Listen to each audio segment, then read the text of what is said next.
Bruxelles, 1990. Un meurtre mystérieux a lieu. Il existe un scénario possible. Une équipe d'agents secrets s'est rapprochée de sa cible, l'un des experts en armement de Saddam Hussein, Gerald Bull. Dans ce type d'opération, les agents choisissent d'abord l'endroit idéal pour un assassinat, puis la meilleure façon de le faire. Ensuite, ils surveillent la cible de près et s'assurent de pouvoir facilement prendre la fuite. Voici les principaux suspects de ce meurtre de haut vol. Le Mossad, la CIA et le MI6. Ils voulaient tous sa peau, ne restait plus qu'à savoir qui serait le premier. Aujourd'hui, et pour la première fois, d'anciens agents du Mossad et de la CIA examinent la tactique et la technologie utilisée au cours de cet assassinat. C'est une technique d'assassinat rapide et sans douleur. Leur mission, faire la lumière sur un mystère resté irrésolu jusqu'à aujourd'hui. Qui a tué Gerald Bull?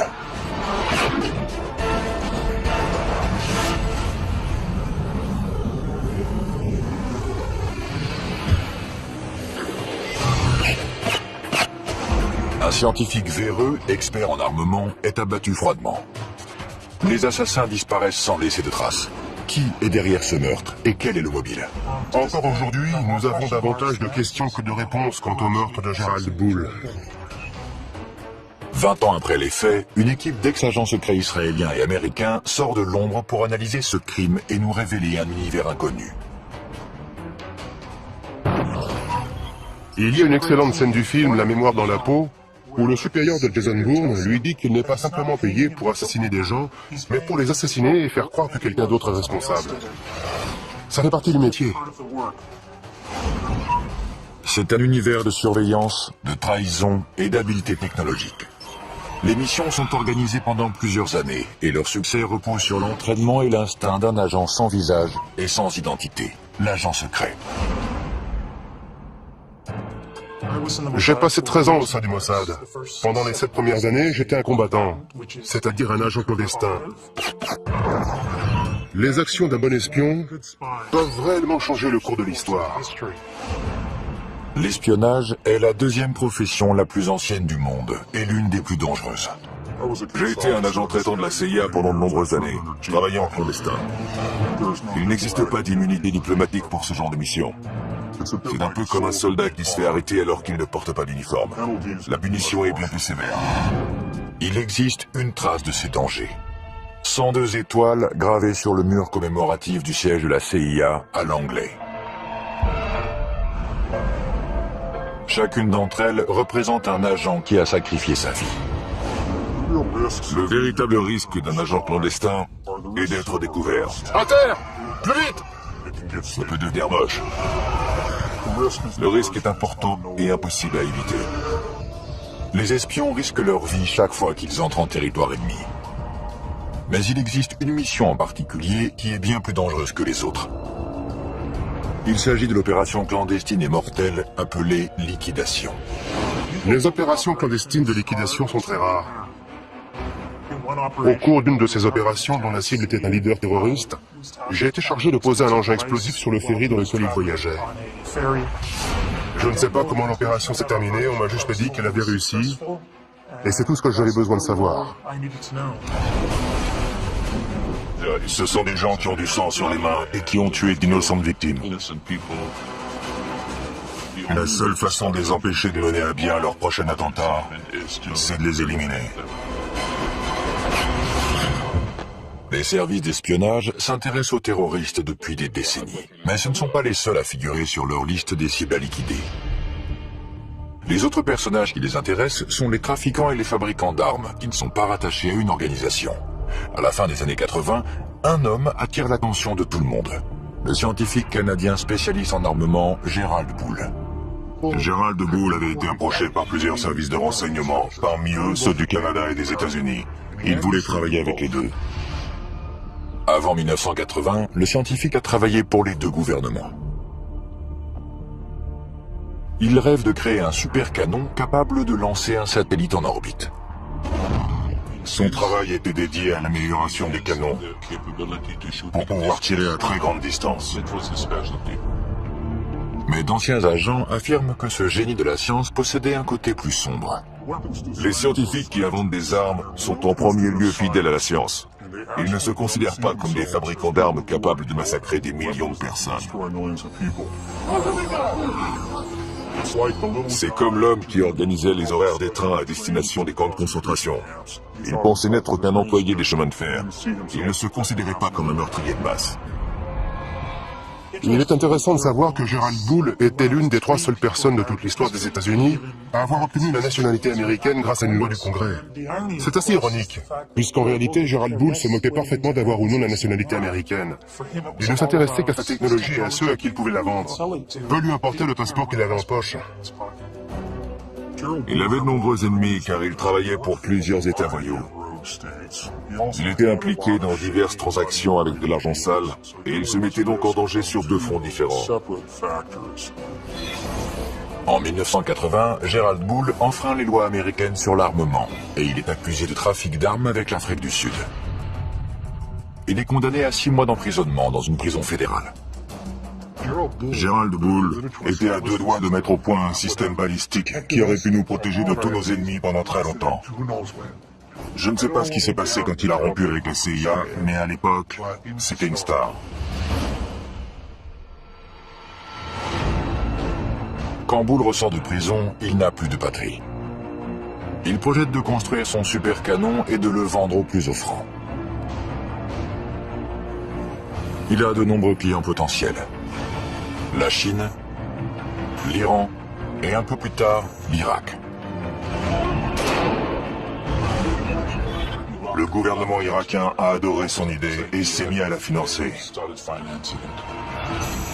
L'Irak fait venir Gerald Bull à Bagdad, où il commence à travailler sur une arme secrète surpuissante dont le nom de code est Projet Babylone.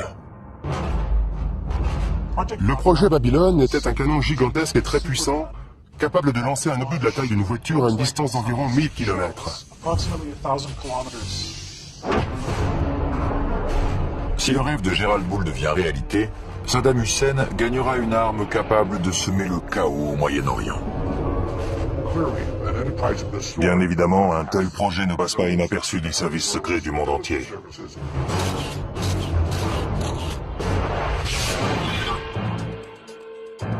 La nouvelle du projet Babylone se répand au sein des différents services de renseignement de la planète, y compris les services secrets israéliens, le Mossad.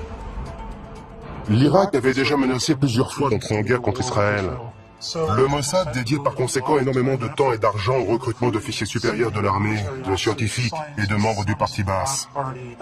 Il envoyait également des agents sur place pour obtenir des informations pratiques. Si le Mossad prend quelqu'un pour cible, ce n'est qu'une question de temps avant que cette personne soit amenée devant la justice.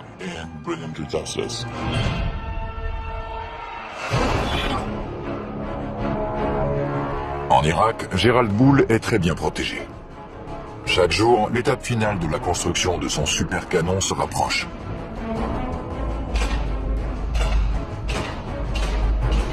Le Moyen-Orient est une véritable poudrière, et Gerald Bull est sur le point d'y mettre le feu.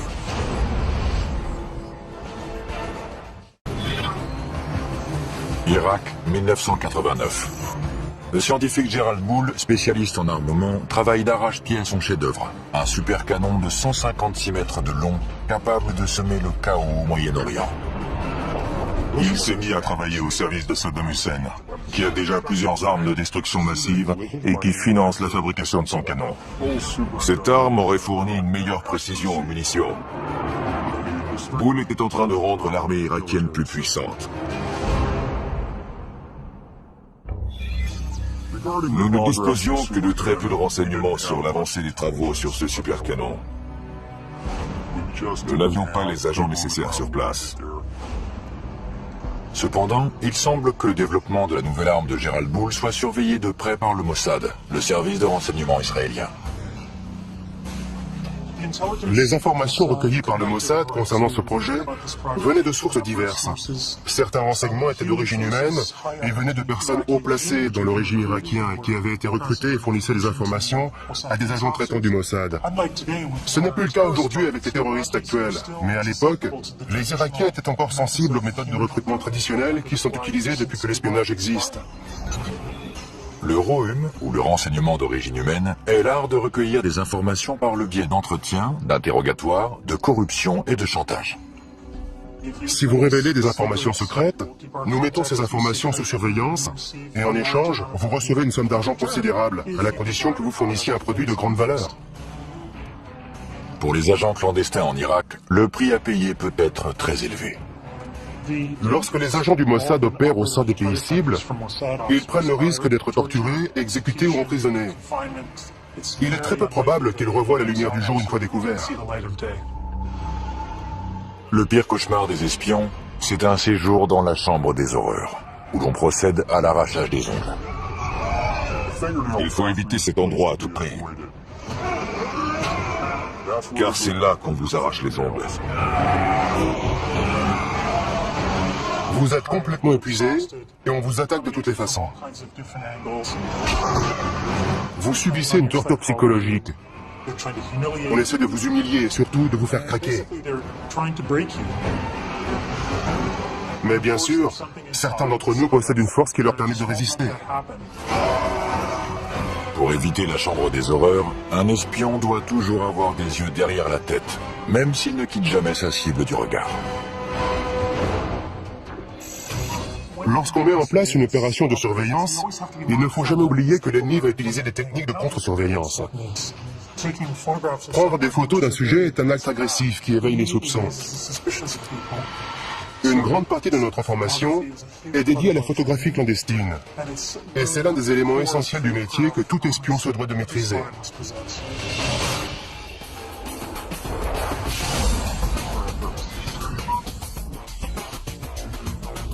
Michael Ross et Ishmael Jones, anciens agents des services secrets, nous présentent la technologie qui sert à la surveillance photographique.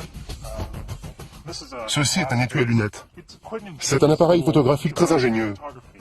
Il y a un trou, et lorsqu'on l'ouvre, on découvre un appareil photo à l'intérieur qu'on peut relever. On peut le poser sur une table, prendre quelques photos, sortir ses lunettes, et les nettoyer, puis les ranger et refermer l'étui. Mais en réalité, c'est un équipement d'espion. Si quelqu'un ouvre cet étui, il comprend tout de suite que son propriétaire est dans l'espionnage. Mais moi, ce que j'utiliserais, c'est quelque chose de plus grand et de plus simple, un objet commun. C'est un appareil photo comme les touristes en utilisent partout dans le monde. Je le mets dans un sac. Il y a un filet à mailles, cela me permet de me rapprocher de la cible et de prendre des photos. J'utilise également une télécommande pour ne pas avoir besoin de toucher l'appareil. Je n'ai qu'à viser et appuyer. La surveillance d'un site à haute sécurité, comme celui de la fabrication d'armes du projet Babylone, est très risquée. La capture des agents aboutit à leur torture, ou pire encore.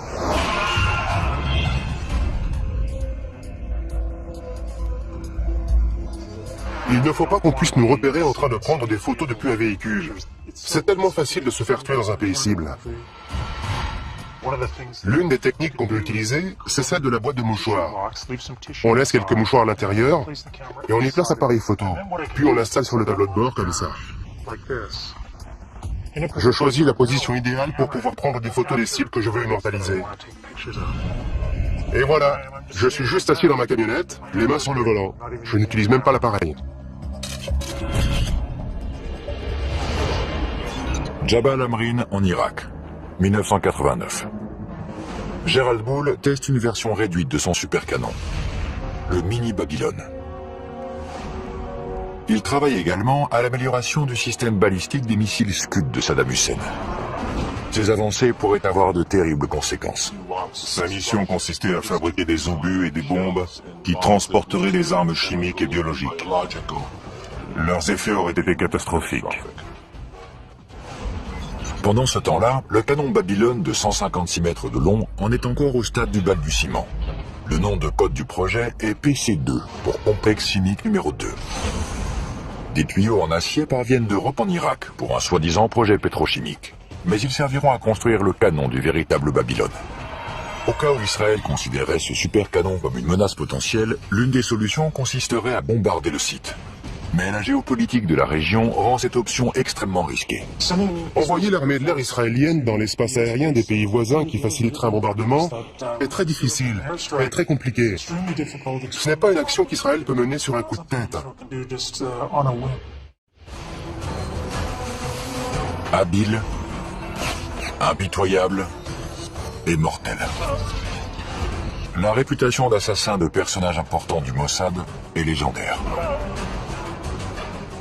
C'est une guerre dans l'ombre, et parfois, en temps de guerre, il faut faire preuve de violence pour pouvoir détruire l'ennemi.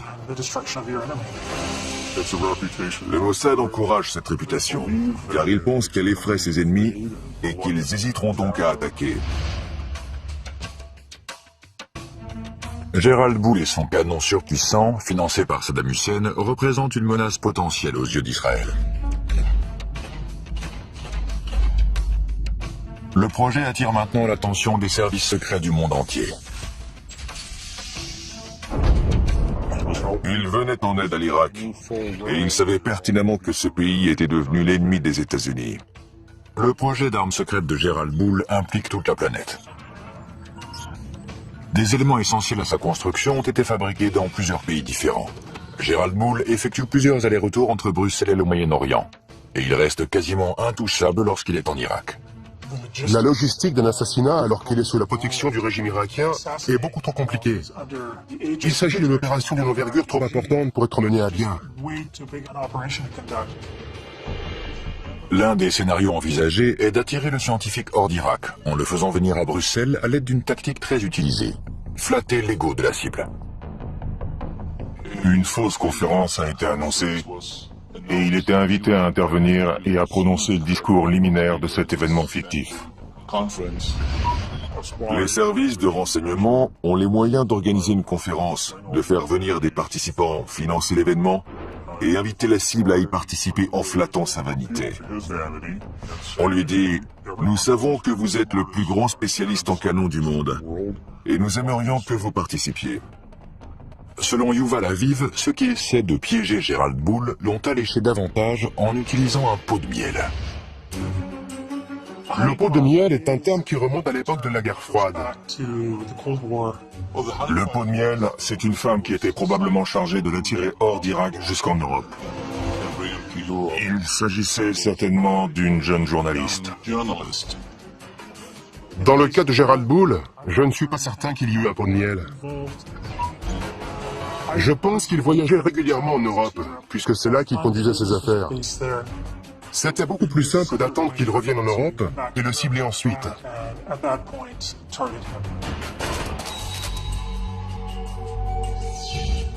Que ce soit pour assister à une conférence fictive, pour retrouver une femme séduisante ou tout simplement pour gérer ses affaires, Gerald Bull rentre chez lui à Bruxelles. Selon certaines sources belges, il n'est pas seul. Un ou plusieurs services de renseignement maintiennent une surveillance constante. L'équipe de surveillance doit être dynamique et souple pour pouvoir suivre la cible dans n'importe quelle situation. Le plus important, c'est d'être capable de découvrir où le sujet habite, quelles sont ses habitudes et quels endroits il fréquente. En 1990, la technologie n'était pas aussi développée qu'aujourd'hui. Il y avait certainement des agents qui le surveillaient directement en le suivant et en essayant de maintenir autant de distance possible entre eux pour éviter d'être repérés. Si un agent est découvert pendant une opération de surveillance, c'est toute la mission qui est compromise. Maintenir une bonne couverture, c'est la seule protection efficace pour les agents qui opèrent au sein de pays ennemis. Ce ne sont ni les armes, ni la maîtrise des arts martiaux qui vous protègent dans cette situation, mais bel et bien votre couverture. La couverture des agents à Bruxelles devient capitale. Une identification photographique et surtout une identification fiable de la cible à éliminer est essentielle, car l'histoire regorge de victimes innocentes qui se sont fait liquider par erreur. Il faut prendre des clichés à différents moments de la journée et sous différents angles pour que l'assassin dispose d'une série complète de photographies à étudier afin que l'identification soit parfaite. Garder l'œil sur le scientifique est loin d'être un jeu d'enfant. Certains pensent même que les agents qui l'observent sont surveillés à leur tour. Je suis persuadé que ceux qui l'ont assassiné étaient surveillés de près par d'autres agents. Une couverture décelée peut faire s'effondrer une mission comme un château de cartes. Les agents doivent avoir l'art de se fondre dans le paysage et s'assurer de ne pas dévoiler leur équipement.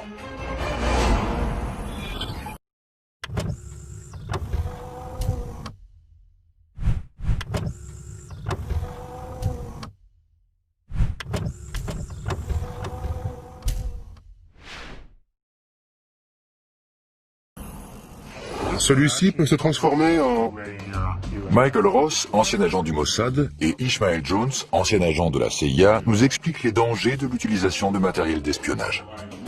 Que se passe-t-il si vous êtes découvert avec cet équipement? Si vous avez en votre possession ce type de matériel pendant un interrogatoire, on vous envoie immédiatement à la chambre des horreurs. C'est la preuve que vous êtes un espion.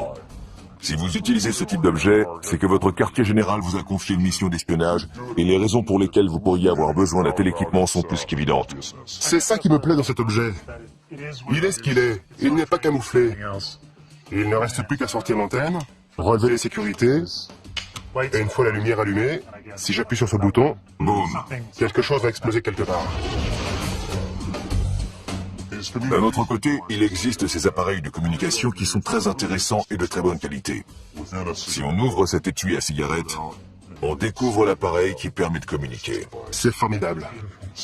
Plusieurs de ces objets servent à communiquer. Ceci est en réalité l'ancêtre du téléphone portable.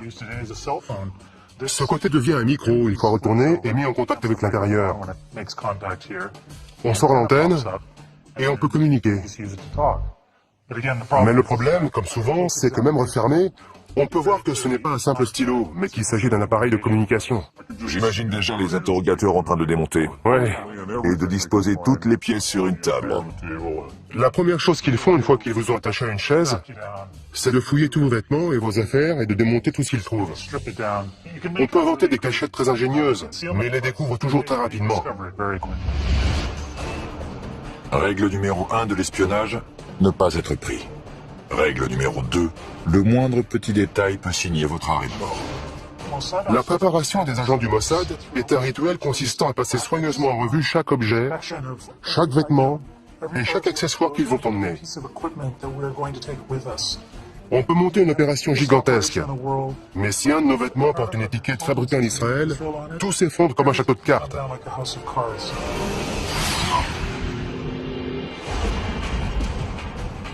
C'est l'hiver en cette année 1989 à Bruxelles.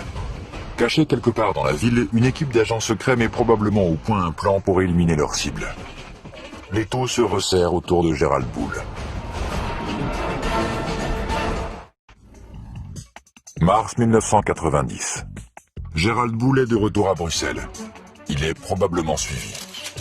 Pourquoi ?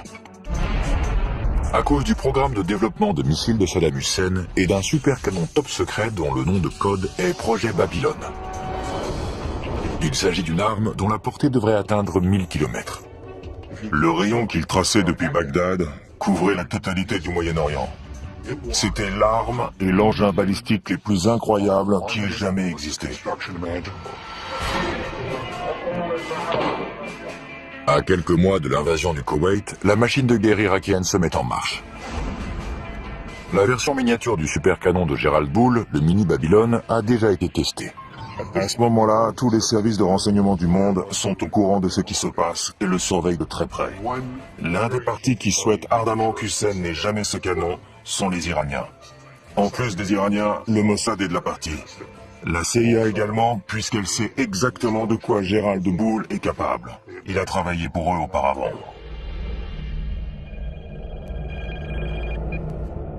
Une série d'avertissements tente de convaincre le scientifique de cesser immédiatement son travail sur le projet Babylone.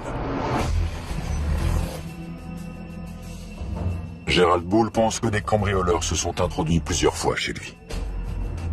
Ces cambriolages envoient un message très clair. Laissez tomber le projet Babylone, sinon...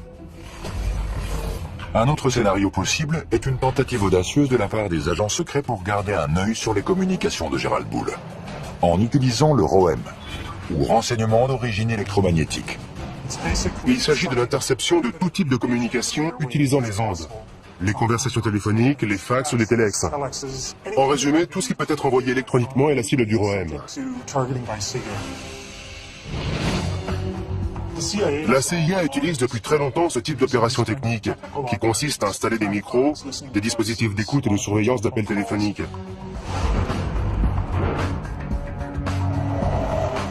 Donc, elle est toute désignée pour mener ce genre d'opération de surveillance, et particulièrement la surveillance électronique de la cible.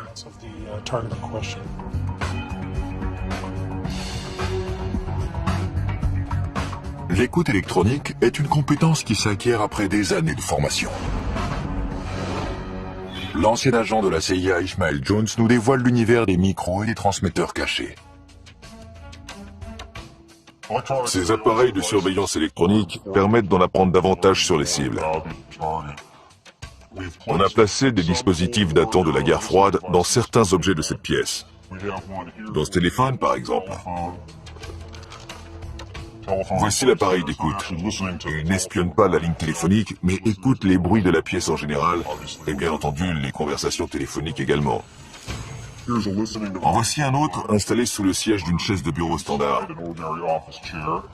Cette partie doit ensuite être recouverte de bois ou de tissu pour ne plus être visible. Pour dissimuler un dispositif dans un livre, il faut l'installer dans le dos. C'est d'ailleurs un appareil de la CIA. On peut voir le dispositif audio en haut, les piles sont au centre, et les autres éléments de l'appareil sont en bas. C'est un transmetteur complet. Mais lorsque la cible est mobile, il faut pouvoir suivre ses conversations à travers la ville. L'une des solutions possibles remonte à la guerre froide. Voici un dispositif d'écoute de la guerre froide. L'avancée de cette technologie, c'est que les conversations de la cible peuvent être entendues, peu importe où elles se trouvent, tant qu'elle porte ce manteau. L'inconvénient de cet appareil, c'est qu'il se remarque facilement. Il ne ressemble pas à un bouton normal. La cible peut se rendre compte et elle redoublerait alors de méfiance. Entrer par effraction dans l'appartement d'une cible importante comme Gerald Bull peut compromettre l'opération tout entière. On va devoir entrer par effraction, ou si possible avoir un rendez-vous sous de faux prétextes. Il faut alors réfléchir très vite à l'endroit où placer le micro. Le mieux est de disposer d'un mur commun tout à côté de la cible. On peut percer un trou dans le mur et y installer un dispositif audio ou vidéo. C'est une technique beaucoup plus intéressante. C'est plus simple d'avoir un appartement à soi pour y travailler.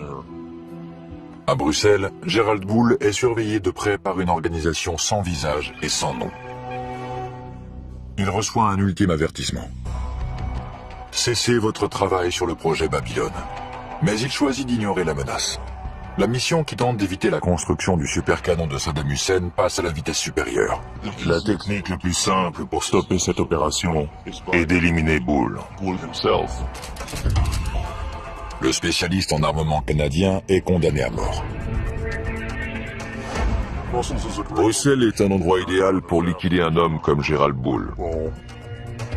La ville est calme et sûre, et la cible se sent à l'aise et détendue. À Bruxelles, on entre en mode tourisme. Le scientifique pense que des cambrioleurs se sont introduits dans son appartement plusieurs fois, mais sans emporter d'objets de valeur. Il reçoit un ultime avertissement. Il doit cesser son travail sur le projet Babylone. De nombreux ennemis peuvent avoir été les auteurs de cette menace. Encore aujourd'hui, personne ne sait qui l'a appelé. La menace peut venir de différentes sources, y compris le Mossad ou l'Iran. D'après moi, les Iraniens pourraient très bien avoir assassiné Bull. Ils auraient pu le faire. Ils en avaient les moyens. Tous les plus grands services de renseignement sont capables de mener à bien une telle opération. Et ils l'ont déjà fait par le passé. La CIA, l'ancien KGB, aujourd'hui SVR, le MI6.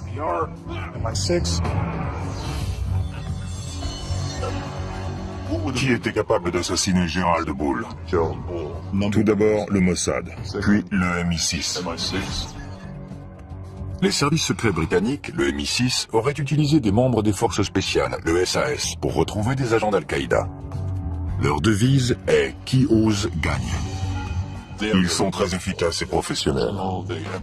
Ils utilisent certaines des techniques et certains équipements que les Israéliens et le KGB emploient. Ils font sans aucun doute partie des meilleurs. Le Mossad possède sa propre branche de liquidation, le Kidon. Le mot Kidon peut signifier, selon le contexte, javelot ou baïonnette. C'est une sous-division du Mossad chargée de la surveillance de cibles terroristes et d'opérations clandestines d'assassinat. Si ça s'avère nécessaire. Si le Kidon n'est pas près vous, ils vont vous avoir. Il n'y a aucun endroit sur Terre où leur échapper. Vos jours sont comptés.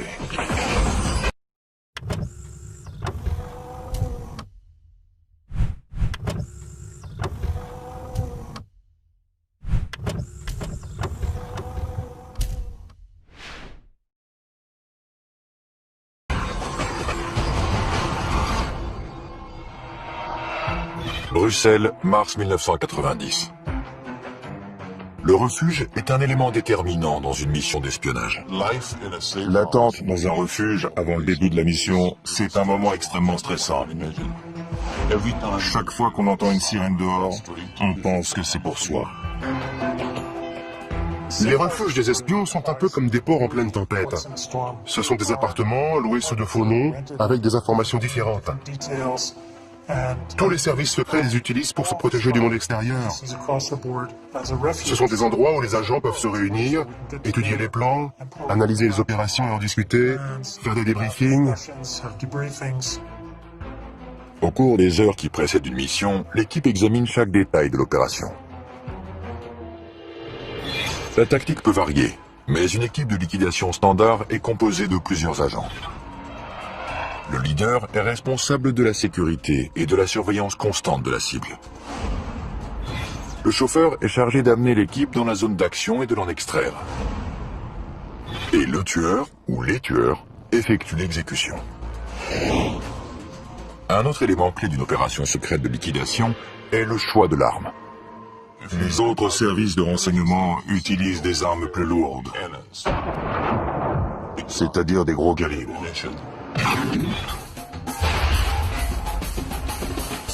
Mais le Mossad a décidé que la précision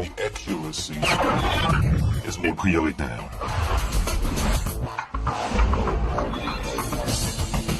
Nous sommes au stand de tir d'Angeles. L'ancien agent du Mossad Michael Ross et le spécialiste en armes à feu Mike Cristano procèdent à une analyse balistique d'un assassinat.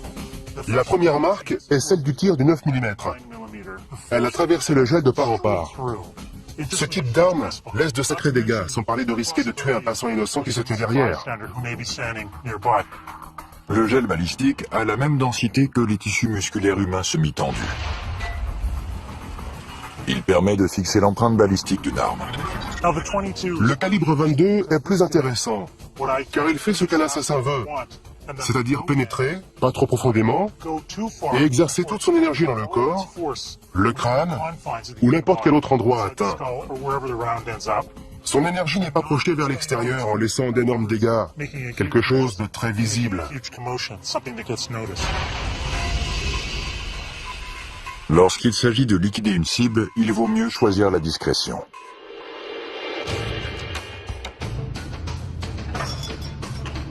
Un autre problème que peut rencontrer une équipe d'agents opérant à l'étranger est le transport d'armes vers un autre pays. En Europe, on peut facilement se procurer une arme sportive, même si la loi sur la possession d'armes est très stricte. On retire le canon, il faut ensuite le scier à cet endroit et le remplacer par la suite, car sur ce type d'arme, la chambre est située dans cette partie du canon. On retire aussi le magasin et on obtient une arme qui se rapproche d'un pistolet. Une fois les pièces les plus petites et les plus discrètes assemblées à nouveau, on obtient une arme de petite taille, idéale pour une exécution et similaire à celle que le Mossad utilise. Le résultat est un semi-automatique de calibre 22 à 7 coups et sur lequel on peut visser un silencieux. D'autres agents suggèrent que la valise diplomatique est un autre moyen efficace d'introduire clandestinement une arme dans un autre pays. Les valises diplomatiques sont indispensables aux services secrets, car elles permettent de transporter d'un pays à l'autre différents objets, allant d'images satellites à des armes si nécessaire. C'est une méthode sûre et efficace qui permet de déplacer des objets importants et de déjouer le contre-espionnage. L'arme, les agents et le plan sont prêts. L'équipe de liquidation d'origine inconnue se poste à proximité de l'appartement de Gerald Bull. Mais il reste encore un problème. Les autres services de renseignement qui pourraient surveiller la cible doivent être éloignés, mais sans recourir à la violence. On n'a pas un permis de tuer, comme James Bond, qui autorise à décider soi-même qui on peut liquider. On est uniquement autorisé à éliminer la cible identifiée au cours de la mission. Impossible d'ajouter quelqu'un d'autre à la liste. On ne peut pas tuer n'importe qui. Hors de question.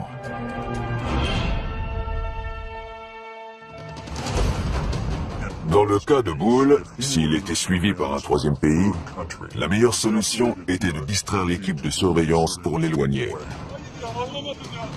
Au cours d'une opération clandestine de liquidation, l'équipe peut utiliser un appât pour créer une distraction. L'équipe se met en position pour passer à l'étape finale de sa mission, l'exécution de Gerald Bull.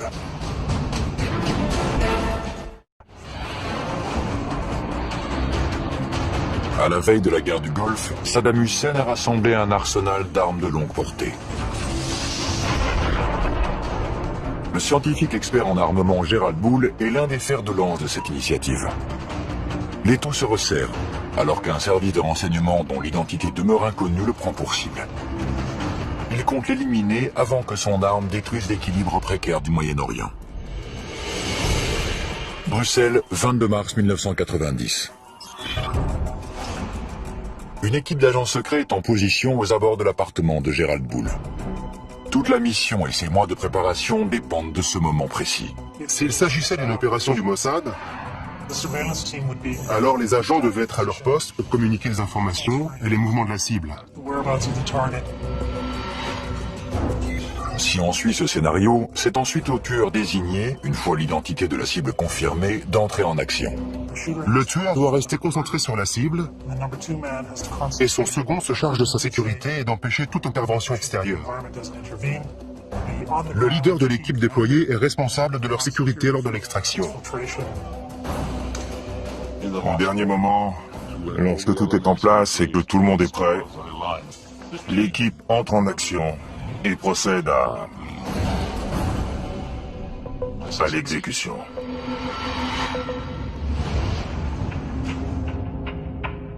Le niveau de stress est élevé, bien évidemment.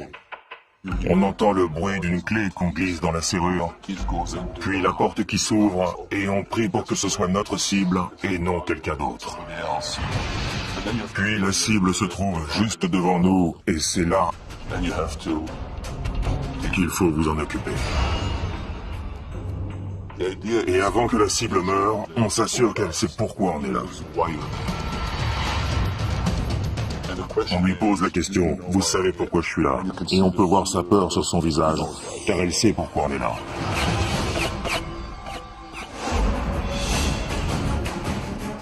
Une fois que c'est fait, tout le reste de votre équipe est en mode « Comment fuir ?» Comment sortir de toute cette zone sans être vu et disparaître? Le leader emboîte le pas du tueur alors qu'il se dirige vers un véhicule pour s'enfuir. Il s'éloigne en prenant deux virages à 90 degrés pour que personne ne puisse voir dans quelle direction il se dirige. Après ces deux virages à angle droit, ils arrivent au point d'extraction où un autre véhicule les attend. L'équipe s'éloigne pour disparaître à tout jamais. Il n'y a aucun témoin. Gerald Bull a été abattu de plusieurs balles. Et personne n'a rien entendu. Le tueur a utilisé un modérateur de son, plus communément appelé silencieux. Il s'agit d'un dispositif essentiel à une liquidation rapprochée. De retour au stand de tir d'Angeles, Michael Ross et l'expert en armes à feu Mike Tristano nous exposent la science du silence. Voici un 9 mm non muni d'un silencieux.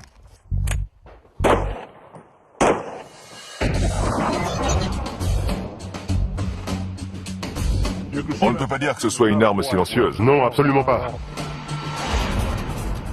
L'arme de prédilection du Mossad pour les exécutions est un pistolet de calibre 22 équipé d'un silencieux. Le principe d'un modérateur ou silencieux est assez simple. On le place sur la bouche du canon d'une arme à feu. Le mécanisme interne est une série de rondelles qui piègent les gaz libérés lors d'un tir. Le bruit est émis lorsque le percuteur heurte la balle, qui est ainsi projetée hors du canon. Si on parvient à étouffer ce bruit, à dissiper ces gaz avant que la balle ne sorte du canon, le tir devient très silencieux. Un silencieux peut réduire le niveau sonore d'un coup de feu de 30 décibels. Un autre avantage du silencieux est qu'il améliore la précision du tir. Le canon est rallongé, le tir est donc un peu plus précis. C'est le même principe qu'avec un fusil. Il est plus précis parce que le canon est plus long. Comme vous le voyez, les impacts sont relativement groupés. Je crois qu'on peut dire qu'il est mort. Grâce à leur technologie et à leur habileté, les assassins de Gerald Bull ont pu s'échapper sans être repérés. Mais le mystère reste entier. Qui a appuyé sur la détente? La probabilité qu'un service de renseignement étranger soit responsable de l'assassinat est grande. Le premier qui vient à l'esprit est le Mossad. Il est bien connu que le Mossad procède à des liquidations. Il existe une autre possibilité. Le tueur est peut-être un agent d'un autre service secret travaillant en collaboration avec le Mossad. La seule organisation qui pourrait collaborer avec le Mossad est le MI6 britannique. Le Mossad n'a jamais collaboré avec d'autres services par peur que l'autre organisation ne soit pas à la hauteur, qu'il y ait trop de paperasserie et que toute la mission soit ralentie. Mais ils ont collaboré à de nombreuses reprises avec le MI6. Et avec succès. De nombreux spécialistes sont persuadés que les responsables sont des agents du Mossad. Mais le résultat des analyses balistiques ne correspond pas à leur mode opératoire. Un pistolet calibre 22 avec silencieux. L'élément intéressant dans cette affaire est que Gerald Bull a été assassiné avec une arme de gros calibre. La scène a donc dû être très sanglante et je pense que cela indique que le tueur n'était pas un professionnel. Mais il existe bien entendu la possibilité que les tueurs aient choisi de faire croire que quelqu'un d'autre, nettement moins professionnel, était responsable du meurtre. Un troisième scénario pointe du doigt une autre organisation qui aurait été postée devant l'appartement de Gerald Bull avant l'assassinat. Les Iraniens. Les Iraniens figurent en bonne place sur la liste des suspects potentiels, au vu du simple fait que toute arme développée par l'Irak pourrait être utilisée contre eux. L'Iran a des agents, mais ceux-ci ne maîtrisent pas la sophistication déployée dans cette liquidation. La CIA est un autre suspect potentiel de l'assassinat de Gerald Bull. Gerald Bull constituait une menace suprême. Et je pense que l'agence aurait fait appel à un allié qui utilisait des méthodes de liquidation.